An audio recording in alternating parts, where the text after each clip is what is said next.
Break બાદ હવે આગળ વાત કરીએ તો વડોદરામાં બાકડા પર બેઠેલા બે યુવકો પર લુખ્ખા તત્વોએ જૂની અદાવતમાં જીવલેણ હુમલો કર્યો। ગુજરાતમાં કાયદો વ્યવસ્થાની સ્થિતિ કથળી, ફરી અસામાજિક તત્વો બેફામ બન્યા।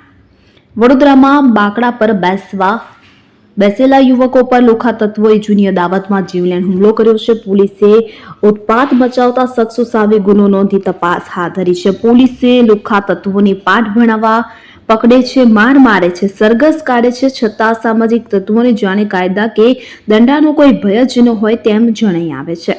કારણ કે વડોદરામાં ફરી એક વખત જાહેરમાં તીક્ષ્ણ હથિયાર વડે હુમલાની ઘટના બની છે।